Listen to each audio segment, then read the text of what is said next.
রাধে রাধে মিত্র। তো আজকে কিন্তু চলে এসেছি ভাগ্য পরিবর্তন করার জন্য। মানে কি, যে যাদের টাকা পয়সার দরকার, ধন দৌলতের দরকার, বাড়ি গাড়ি, বিশাল সুখের দরকার, তো সেজন্য কি দরকার?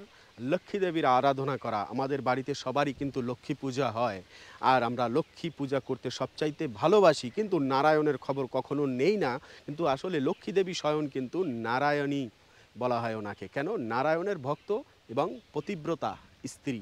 উনি পতিকে ছাড়া, মানে নারায়ণকে ছাড়া এক পাও কোথাও যান না, তাই ওনাকে ঘরে বসানোর আগে কিন্তু নারায়ণকে ইনভাইট করতে হয়। তো যাই হোক মিত্র, সেই পরম সুন্দরা এবং পরম দয়ানী সেই লক্ষ্মী দেবীর গ্রামে কিন্তু আজকে চলে এসেছি। এই ভিডিওটিতে দর্শন করব লক্ষ্মী দেবীর গ্রাম, যার নাম হলো বেলবন। এবং বেলবন নাম কি করে হয়, এখানে লক্ষ্মী দেবীর কী লীলা হয়েছিল, কেন এটি হলো লক্ষ্মী দেবীর গ্রাম, এই ভিডিওটি অবশ্যই দেখবেন শেষ পর্যন্ত। ধাম সেবা কুত্তাম চ্যানেলে আপনাকে অনেক অনেক স্বাগতম। এবং একদিন পর পর কি করে ভিডিও নিয়ে আমি হাজির হই। তো চলুন আজকের এই ভিডিওটি শুরু করা যাক। তো মিত্র, সবচাইতে প্রথমে আমরা আলোচনা করি বা জানি এই স্থান সম্পর্কে। সেটি হলো, এই স্থানের নাম হলো বেলবন। লক্ষ্মী দেবীর গ্রাম কেন বলা হয় সে কথা তো আমরা পরে অবশ্যই জানবো, ভিডিওটি শেষ অবধি দেখবেন। তো বেলবন নাম হয় এই কারণে মিত্র, এই যে লক্ষ্য করা যাচ্ছে পিছনে যমুনার তট রয়েছে, ধুধু করছে যতটা, সব হলো যমুনাজির এরিয়া। তো এখানে ভগবান শ্রীকৃষ্ণ সেই দাপর যুগে ধেনু চড়াতে, আর বারবার ভগবান শ্রীকৃষ্ণের সব লীলাগুলো কিন্তু হয় ঠিক ধেনু চড়াতে এসেই হয়। তাই সর্বপ্রথম ধেনু চড়াবার কথাটা বলতে হয়। তো তখন সখারাও সাথে ছিলেন, আর সেই সখাদের সাথে কিন্তু ভগবান অনেক প্রকার লীলারত অবস্থায় থাকতেন সে সময়। আর তার মধ্যে কিন্তু ক্রিয়া থাকতো বিভিন্ন প্রকার। খেলাধুলা তো আমরা জানি ভগবান করতে খুব পছন্দ করেন। কখনো বৃক্ষের উপর থেকে লাফ দিতে, কখনো বাঁশি বাজাতে, কখনো ব্রহ্মাসুরকে হত্যা করতে খেলার ছলে, এরকম অনেকও লীলা থাকে। তো এখানে ভগবান শ্রীকৃষ্ণ সে সময় একটি খেলা খেলতেন। কি খেলা জানেন মিত্র? মিত্র, আমরা যেরকম ফুটবল খেলা খেলি, এই ফুটবল খেলা কিন্তু সেই ভগবান শ্রীকৃষ্ণের দাপর যুগ থেকেই হয়ে আসছে। তখন ভগবান শ্রীকৃষ্ণ ফুটবল অবশ্যই খেলতেন। কিন্তু জানেন মিত্র, সেই ফুটবল খেলায় কিন্তু ফুটবল ছিল না। তাহলে ভগবান শ্রীকৃষ্ণ কিভাবে ফুটবল খেলতেন? বল কোথায় পেতেন, তাই না? হ্যাঁ মিত্র, ভগবান শ্রীকৃষ্ণের বল ছিল কিন্তু বেলের। আমি কোথা থেকে বলছি, এই লীলাটি স্বরূপদাস বাবাজির গ্রন্থে খুব সুন্দরভাবে বর্ণিত করা রয়েছে, আর গর্গ সংহিতাতেও আছেই, আর অন্যান্য গ্রন্থে রয়েছে মিত্র। তো ভগবান শ্রীকৃষ্ণের বল সে সময় ছিল না বলে সখারা কি করতেন জানেন? বেল পেরে পেরে, এবং সে সময়ের বেল অনেক বড় বড় সাইজের, আমাদের কলিযুগের মতো ছোট সাইজ নয়, বিশাল বড় বড় বল ছিল। মানে বেলগুলো বলের আকারের মতো হতো, আর সেই বেল পেরে তারপরেই কিন্তু সখারা খেলতেন। হ্যাঁ, আর এটি ছিল বল খেলার ভগবানের মাঠ, এই বেলবন। সে কারণেই কিন্তু এই স্থানের নাম হয়েছে বেলবন। কিন্তু তাই বলে কি এখন বেল নেই মিত্র এখানে? হ্যাঁ আছে, দেখুন এই যে বেল দেখতে পাচ্ছেন। তবে এই যে বেলের সাইজ আর সে সময়ের যে বেলের সাইজ, সেটা কিন্তু আকাশ পাতাল ব্যবধান। কেন? কলিযুগের মানুষ যেরকম, সেরকম কিন্তু বেলেরও সাইজ হয়ে গিয়েছে, তাই না? তাই এখন আর কলিযুগের মতো ছাড়া বেল পাওয়াই যায় না। তো যাই হোক মিত্র, সেই কারণে কিন্তু এই স্থানের নাম হয় বেলবন। আচ্ছা, এবারে তাহলে আমরা বেলবন সম্বন্ধে জেনে গেলাম, নামকরণ কিভাবে হলো এবং কেন হয়।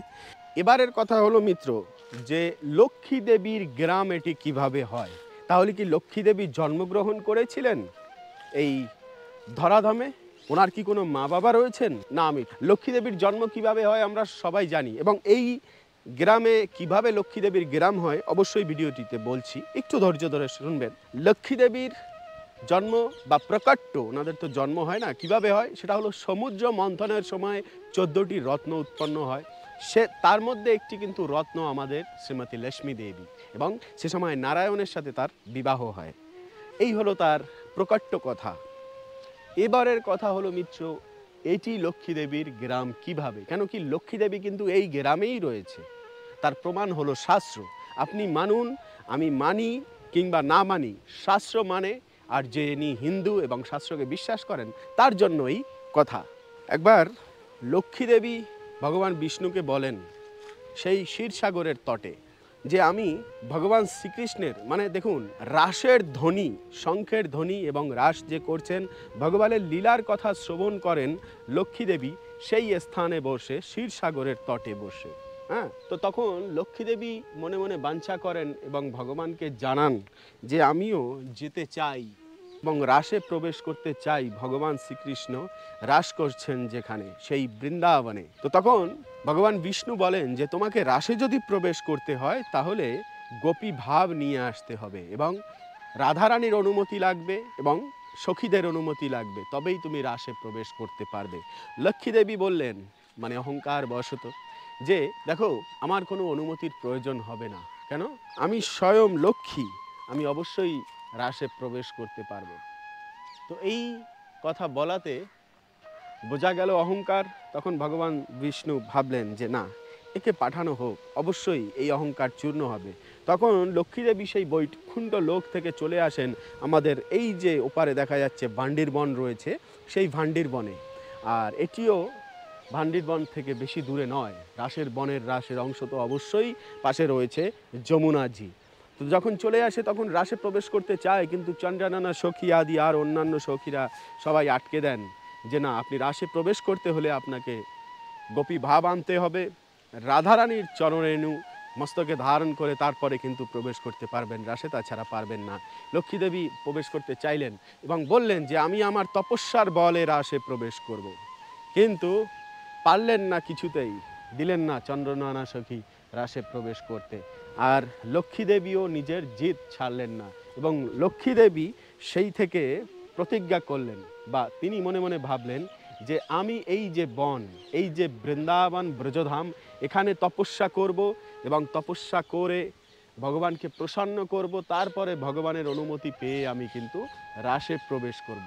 তো মিত্র, সেই থেকে রাসে প্রবেশ করবেন বলে পারেননি এবং সেই থেকে রাসের প্রবেশ করার জন্য কিন্তু লক্ষ্মী দেবী এই স্থানে, এই বেলবনের মন্দিরের যে আমরা বিগ্রহ দেখতে পাই, মনে মনে সংকল্প নিয়ে আসবেন। এখানে কিন্তু সেই লক্ষ্মী দেবী এখনো পর্যন্ত তপস্যা করে যাচ্ছেন, রাসে প্রবেশ করার জন্য এখনো পর্যন্ত বসে রয়েছেন। তার মানে হলো যেখানে লক্ষ্মী দেবী বসবাস করেন সেই বন, সেই গ্রাম, সেই মাঠ, সব কিছুই হলো লক্ষ্মী দেবীর নিবাসস্থলী। আর যেটি লক্ষ্মী দেবীর নিবাসস্থলী হয় সেটি কিন্তু লক্ষ্মী দেবীর গ্রামও বলা হয়। তাহলে আমরা বুঝতে পারলাম এটিই হলো সেই পবিত্রতম লক্ষ্মী দেবীর গ্রাম, যে গ্রামে আজও পর্যন্ত ময়ূরেরা বিচরণ করেন এবং লক্ষ্মী দেবী সুখে নিদ্রা যান এবং তপস্যা করেন আজও পর্যন্ত এখানে। তো চলুন এবারে আমরা ঘুরে ঘুরে দর্শন করি এই স্থানটি। মিত্র, যখন এই মন্দির দর্শনের জন্য আসবেন, শুধু মন্দির দর্শন করে চলে যাবেন না মিত্র, এই মন্দিরের নিকটেই কিন্তু খুব সুন্দর এই বেলের বন রয়েছে এবং সুন্দর সুন্দর জীবেরা রয়েছেন। এই সব কিছু দর্শন করবেন এবং ভগবানের সেই লীলার কথাগুলো মনে করার চেষ্টা করবেন, নাকি সাংসারিক আলোচনা। তাহলে কিন্তু সত্যিকারের ব্রজধাম দর্শনের মাহাত্ম্য উপলব্ধি হবে মিত্র। তো মিত্র, এটি হলো সেই লক্ষ্মী দেবীর নিবাসস্থলী, যেখানে নিবাস করছেন, মন্দিরে লক্ষ্মী দেবী পূজিত হচ্ছেন। তো আমরা এবার মন্দিরের আঙিনা দর্শন করছি, তারপরে মন্দির দর্শন করব। দেখুন, দর্শন দেওয়ার জন্য কিন্তু লক্ষ্মী দেবী বসে রয়েছেন।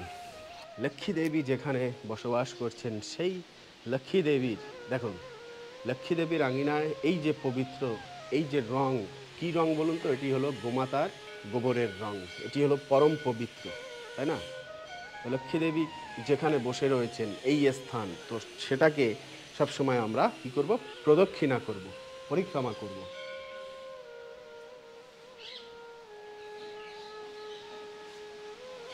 আঙিনাটি দেখুন, এত সুন্দর হাওয়া বইছে, বসন্তের এই গরম, গরমের সময়ের হাওয়া, আহা, প্রাণ জুড়িয়ে যাওয়ার মতো। আর এই আঙিনায় কারা ঘুমিয়ে থাকে? যারা কচি কচি ভাগ্য করে এসেছেন। দেখুন ওনাদের সাহস তো দেখেছেন? হ্যাঁ, এ হলো আশীর্বাদ লক্ষ্মী দেবীর, কোনো কিছুর অভাব নেই। প্রচুর ধনী ব্যক্তি এনারা, কেন? লক্ষ্মী দেবীর চরণে পড়ে রয়েছেন, তো তাই এনাদের কোনো চিন্তাভাবনা, কোনো কিছু কামানোর চিন্তাভাবনা নেই। এক কথায় দেখতে গেলে যারা দিন রাত পরিশ্রম করি টাকা পয়সার জন্য, তার থেকে অনেক অনেক সুখী যারা লক্ষ্মী দেবীর শরণে বসে রয়েছেন। দেখুন শুয়ে রয়েছেন এই মন্দিরের আঙিনায়, তাই না? ধনী এনারাই।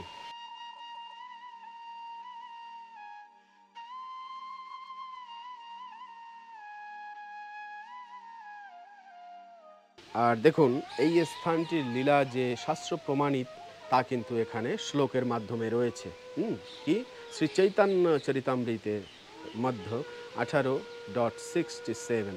এই যে দেখুন এখানে কিন্তু এই লেখা রয়েছে সেই শ্লোকটি কি শ্রীবানা দেখি পুনঃ গেলা লোহবানা।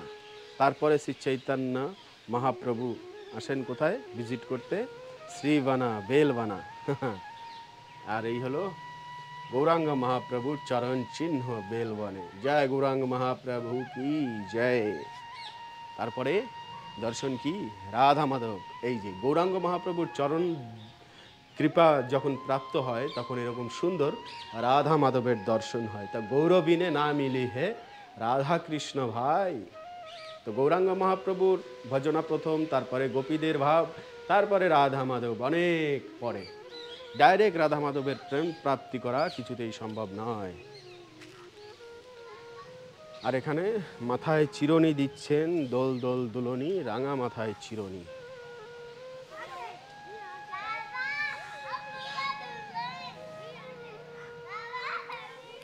আর ইনি কি বলেন তো? ওম গণপতায় নমঃ। জয় গণপতি বাপ্পা মোরিয়া। দেখুন যে কোনো হিসাব নিকাশ, ব্যবসা বাণিজ্য আদি যে কোনো শুভ কাজের সবচাইতে প্রথম কিন্তু গণেশজির মূর্তি স্থাপনা করে তার পূজা করার পরেই কিন্তু শুভ কর্ম সাধিত হয়। বিবাহ অনুষ্ঠানে কিন্তু সবচাইতে প্রথমে গণেশের পূজা করা হয়। জয় গণপতায় নমঃ।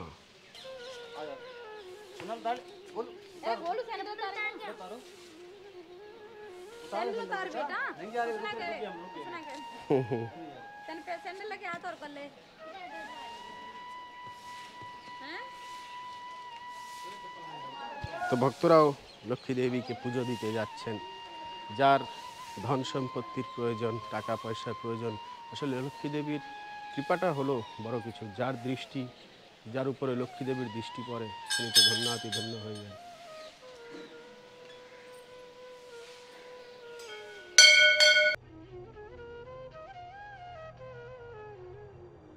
তাহলে এবারে বলুন মিত্র, কার ভজনা করবেন? নারায়ণের আগে না লক্ষ্মীর আগে, নাকি লক্ষ্মী নারায়ণ দুজনকে একসাথে? দেখুন তাহলে ধন প্রাপ্তি শুধুমাত্র কিন্তু লক্ষ্মী দেবীর ভজনা করলে হয় না, তার সাথে নারায়ণের ভজনা শুরু করুন। লক্ষ্মী দেবী আপনি আপ চলে আসবে। কেন? উনি পতিব্রতা, আগেই কিন্তু এই কথাটি বলেছিলাম। তাহলে মিত্র এবারে কি করতে হবে? আমাদের গাড়ির কাছে যেতে হবে। তাহলে মিত্র আজকের এই ভিডিওটি এই অবধি। পরবর্তী ভিডিওতে আবার দেখা হবে, কথা হবে। সে অবধি ভালো থাকবেন, সুস্থ থাকবেন। রাধে রাধে।